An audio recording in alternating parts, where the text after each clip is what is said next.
right now on NBC 26 live at 6. It's the first day of President Donald Trump in office, how he spent his first day as the nation's leader. Millions of women marching in solidarity today across the globe, uniting for one cause following Donald Trump's inauguration. And the Packers prepare to go head-to-head with the Atlanta Falcons. We have live reports from Atlanta.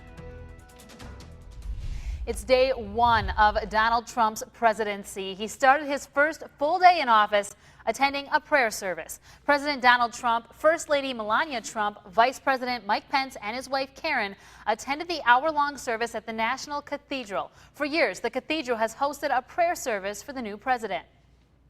And may they inspire us always to seek divine assistance, care for one another, and live according to the highest aspiration God calls us as individuals and a nation. Today's service included religious leaders from all faiths.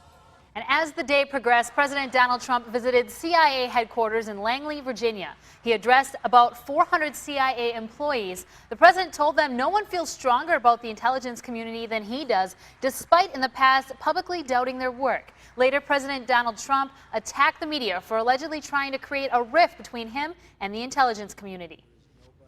And they sort of made it sound like I had a feud with the intelligence community. And I just want to let you know, the reason you're number one stop, it is exactly the opposite. Now, the meeting follows Trump's repeated and sharp public criticism of U.S. intelligence agencies for conclusions that Russia attempted to influence the election to help him win the White House.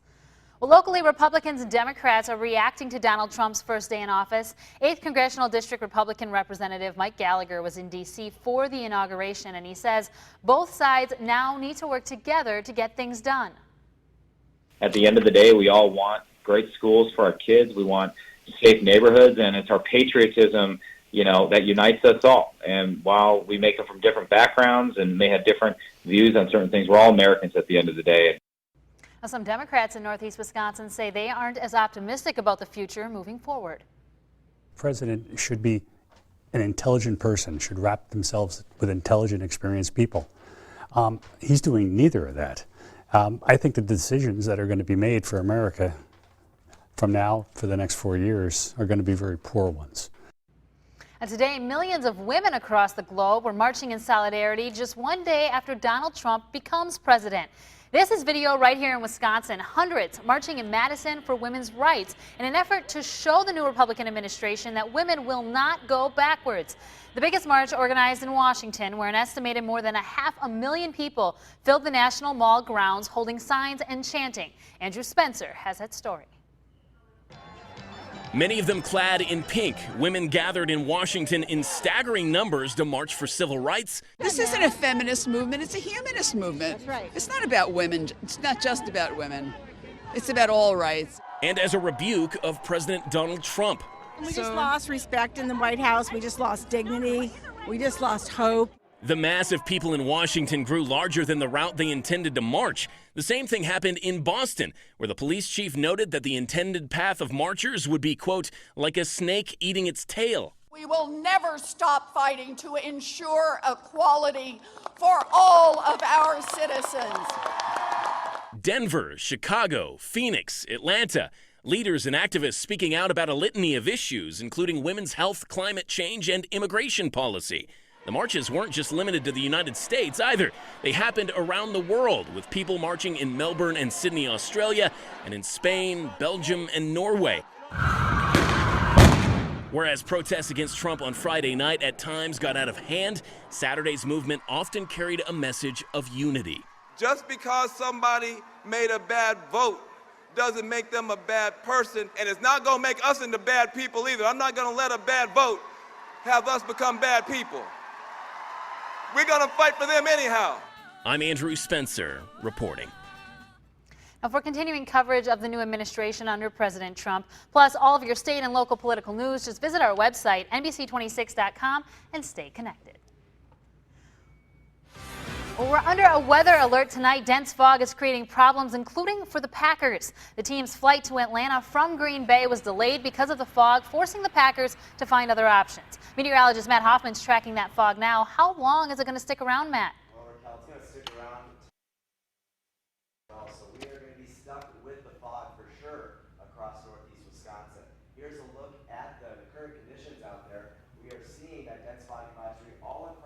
Northeast Wisconsin. Widespread visibility is less than a quarter mile, and at times near zero.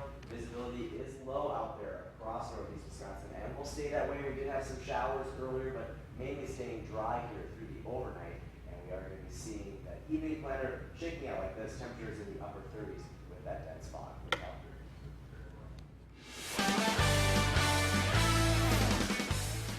Well, NBC 26 is your official Packer station, and it's the final game of the playoffs, and Packer Nation is gearing up to watch their team take on the Atlanta Falcons. For the latest on what we can expect, we go straight out to sports director Charlie Sakaitis in Atlanta. Charlie, how are things out there? Raquel, it is a crazy party here at Park Tavern in Atlanta. It's a wild time, and a whole bunch of people behind me don't want to hear what I'm about to tell you. Matt Ryan's probably going to be the MVP of the National Football League this year. The postseason doesn't count towards that vote, and so Aaron Rodgers' most recent heroics aren't going to help him in the cause for yet another MVP chase. But what that does mean is that Sunday, in the game for the NFC Championship, you're going to have the best player in the world, Aaron Rodgers, and the most valuable player in the world, Matt Ryan, going head-to-head in a quarterback duel, even though they won't be on the field at the same time. You know, I don't specifically have to go out on the field and defend Aaron, which is a good thing for us, but, you know, it's fun. I've played against him a number of times, and I've gotten to know him throughout the years, and he's a good friend, and I respect him so much because he's such a great competitor. Regardless of the situation, he goes out there and he competes hard and plays really well week in and week out. And he's had an unbelievable year. But for me, you know, I think, you know, once we get into it, it's about, you know, trying to do the best we can against their defense and, you know, focusing on how well we can play. And at the end of the day, that's where my focus will be at on Sunday. A little something fun for today. The Packers were supposed to be in town earlier in the afternoon along with the rest of their staff. They got delayed, and they didn't have anybody here to MC this big Packers Everywhere event. So I got the call like a guy out of the bullpen, got to come in, talk to all these fans, talk to some of the alumni. We'll have more on that story tonight at 10 o'clock. For now, from Atlanta, live, keeping you connected, I'm Charlie Sakaitis for NBC 26. Looks like fun, Charlie. Thank you. Well, local businesses across Northeast Wisconsin are preparing for one of the busiest sports days of the season. NBC 26's Pafua Yang explains how some business leaders are getting ready for tomorrow's NFC Championship game. By tomorrow, all of these tables and standing areas will be filled by fans, and they plan on opening these doors, allowing more people in the next room. Stadium view, waiting eagerly for the 1,400 fans expected to pack their business. If you're going to get here a half hour before the game starts, you're going to have a lot of company. Tables already set up and ready to go, but there's more to do. We have to make sure all our sauces are full, make sure that we have all the shots made for the when they get the touchdowns, because we give away free shots. For some businesses, like the Jersey store in Ashwaubenon, a Packers victory determines how they prepare. If the Packers win, I mean when they win, we'll be getting in Packers versus either Steelers or Patriots, pennants, pins, and hats for that too, and some shirts. And then we'll also be getting in jerseys with the Super Bowl patch on them. Apparel Green Bay hasn't seen in a while. And I really hope they win because I want that hat. I want that NFC Championship hat. Both businesses expect a large crowd. However, they say Super Bowl weekend is when it really gets crazy around here. Keeping you connected, Pafua Yang, NBC 26. Now, several stores, including Shopko and Dick's Sporting Goods, will stay open late in the event that the Packers beat the Falcons tomorrow. Both stores will offer championship gear following that game to accommodate fans. Now, for complete Packers playoff coverage, stay with NBC 26. Charlie and Marissa will bring you live reports from Atlanta all weekend long, including highlights and reaction from tomorrow's big game. More local news now. The Grand Chute Police Department are arresting 2 Illinois men they say are connected to a ticket scam.